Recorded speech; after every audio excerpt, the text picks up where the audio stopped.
Welcome again to Reflections on the Community and its Cultures. This time around we'll talk Alzheimer's and the social and rehabilitation services. Later, Judy Heiner and Beverly Height will discuss their experiences with Alzheimer's issues. First up, Diann Myers will fill us in on some of the services of the SRS. That's coming up on Reflections. On this segment of Reflections, we welcome Ms. Diann Myers to the program. Diann is, take a deep breath, Human Services Supervisor for the Economic Employment Services Unit of Independence and Parsons SRS Service Centers. Correct. Okay, so we're not going to say that again. That sounds good to me. Okay, all right. What in thunder does that mean? It means that the staff that I supervise at both in Parsons, and I actually co-supervise here in Independence with Barbie Savage from the Coffeyville office. The group that we work with is the staff who administer programs like cash assistance, food assistance, child care assistance, medical assistance, those kinds of things offered by the state and the federal governments. Okay. Yeah, and while we're doing background, let's give some background here too. The Kansas Social and Rehabilitation Services means... Just what it says. That's not fair. I know That's it's not a good answer. That's not a good answer. It encompasses lots of things. The rehabilitation part of it would be vocational rehabilitation. Okay. We do some things with folks who are on cash assistance as far as working maybe to get their Social Security, disability. We have what we call the elderly and disabled programs for folks who have maybe already had their disability, who are working towards their disability.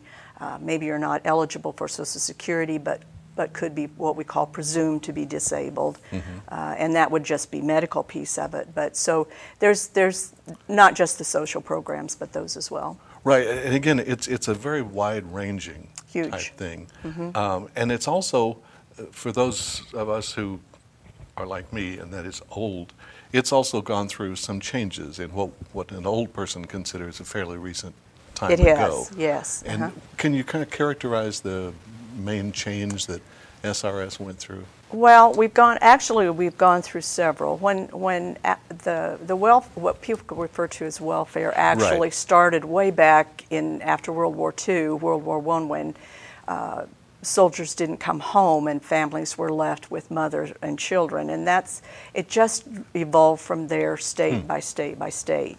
The federal government gives us monies, and then each state, with some guidelines from the federal government, makes their own state guidelines as well. So we have two entities that we have to please as we go through. You have to please two governmental entities. We have to please two, and it's. And that makes it easy. Yes, it does. It's not so bad. It sounds worse than it really is, but it just depends on how things go. We have changes in my program about every 3 or 4 months. Really? Depending upon what program is involved at that time. So you July 1st is always a biggie. Work in cycles? We do. Actually, we do. The big change for cash assistance folks came in 1996 when all across the country they started limiting a lifetime, how many months a person is eligible for cash assistance. And that ranges anywhere across the country from 2 years to 5 years. Kansas is 5 years. How long has Diann Myers been involved in this? 24 and a half years. Really? Yes. So just long time. Relative newcomer at the SRS business. Just when computers came on board. Oh, really? Is when I came on board. Okay. Well, that's handy. You know, so you got to break in at the beginning. Right. Okay. Didn't have to do all that paper. Back when the computers were big old honker things. Yes. Now you put them in your pocket. And you mentioned before the cameras roll that you've also done about 68 other things in your life too. Lots of other things in my life. For example? Well, when Kentucky Fried Chicken opened here in Independence, my husband and I ran that particular store for a while, and I've been involved with Newalla things, and it's hard to avoid that, isn't it? It is. If you're going to be part of this community. If you're going to live here, it is, and it's lots of fun. Lots of fun. Very good. Back to the SRS, which is what we're here to talk about. The things that are available to Kansans through SRS. Again, a wide range of things. Is there a largest part and a smaller part, or? The largest part is medical. Oh, really? The medical program is the largest assistance program that the state carries, and probably the country carries. Well, yeah. Medical coverage. Is that what we know as Medicaid? That's what we know as Medicaid. Okay, that's the state thing. And is anybody tampering with it right now? I know they're tampering with everything else, but so we hear. what kinds of services, what kind of medical services are available through Medicaid for? Well, depends upon which program. Those people who are eligible for family cash are also eligible for medical. Okay. Those people who are children, the families with children can come in and apply for children. In Kansas, there is no medical for an adult who is not elderly, disabled, legally blind, over the age of 65, or pregnant. So those are kind of limited. We help with nursing home things. Some of our medical, we can help pay that Medicare premium sometimes. Sometimes we can help pay that Medicare prescription part. So it just kind of depends on what the needs are of folks. And how do you make those determinations? Again, as the human services supervisor for the how do you draw those lines? How do they? All the programs are based on income, gross income. Even though we know that people don't bring home gross income, they have taxes taken out, and some of our incomes are more gross than others. Yes, this is true. But we do go. All of the programs are gross income. Okay. So, and then we look at family size. So there's no real cut and dry. There is cut and dried, but there's no real cut and dried, if you know what I mean. Each family and situation, we look at it individually as well. And then we have the handy dandy computer, and it tells us a lot. We put the information in, and it will determine for us. You've mentioned a couple of times the term family cash. And, well, we got to pursue if it is cash. What's that program like? Contrary to what a lot of folks believe, it's not a big money maker program. You know, you hear about moms having children just to stay on, and a mom who has one child, the most she can get for cash assistance in Kansas is $309 a month. And if she were to have another child, it's only going to go up about $68. Right. So it's not a big money maker. Not exactly a career path. Right. And it's tied to work programs. We require that people are doing things to become employed and self-sufficient for their families. So. And again, is that, well, okay, how many folks work in you work in over the Parsons and Independence offices. How many people are in each of those offices? I supervise a staff of 10 in Parsons. And here in Independence, I supervise 4, and then there are 3 others who actually do the case management. We have, in each of those offices, we have folks who do child support enforcement, we have folks who do children and family services, and we have folks who do vocational rehabilitation. So my particular... So in your spare time, you... that's, again, this is a very broad...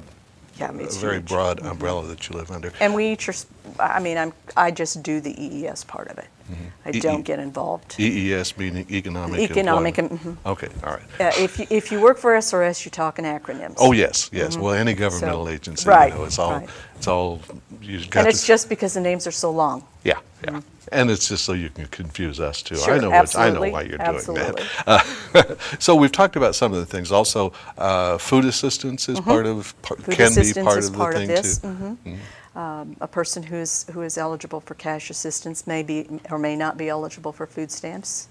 There is no longer a cash assistance program, I should say, for folks who are disabled. That ended. That was a state-funded program, and the legislature voted not to continue on with it. So starting in July 1st, and actually a little bit before that, folks who were getting a small amount of cash, and I mean very small, $100 a month, will no longer receive that. They'll be eligible for medical coverage. And who are they going to blame? They're going to blame you, right? So far. But that's part of the job. One of the benefits of the job is that anytime the government says, oh, we're not going to do that anymore, then people come to you and say, and that, we'll do the best we can to explain. And do what we can. Another, again, one of the many aspects of the SRS, you mentioned vocational work. What kind of stuff goes on there? What we do with my group is if we have someone who is having problems with being employed, for lots of reasons. There are lots of reasons a person might not be employed, from transportation to not being able to hold on to a job for very long, no job history or a lot of job history. We do testings, and we can kind of tell. We do psychological testings and vocational testings, and if it looks like someone could use some help as far as getting some rehabilitative services, then we refer them to those groups, to the vocational folks, and you can ask for it yourself.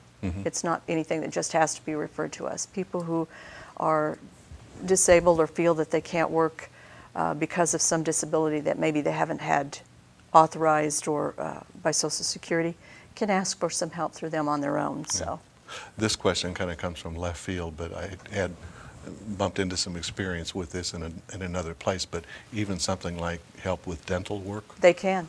Because that can be a serious, huge, you know, issue. You don't want to go in and talk about dental because your mouth looks so bad. Absolutely. And that can be a lifesaver's a little strong, but that can be a real saving type thing. It's one of the things we consider a barrier to employment. Indeed, indeed.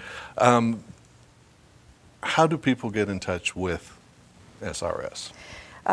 There's a website. Okay. If you go to kansas.gov, it will take you, go to an agency and look up Social Rehabilitation Services. Okay. Or you can go to socialrehabilitationservices.gov. We'll take you there, or give us a call at any of our service centers. And the Independence number is? 331 0350. All right. And the Coffeyville is 251 5750.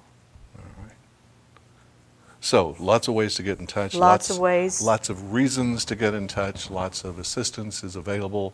Again, you're not really throwing money at people as they walk in the door. No. But very often you can lead them to some things that will be of extreme. Hopefully. And if there's things that we can't do to help them, we always have the community resources.